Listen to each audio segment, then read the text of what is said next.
Baby Atasha Ray. Baby girl. Pinanganak ng 8. Anong oras ka nanganak? 8:17. 8:18 AM. Baby girl. Ayan, oh.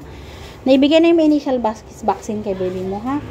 Hepa B vitamin kay tapos eye ointment sa mata, no? Ayan. Congrats, mommy and baby. Nakaraos na sila.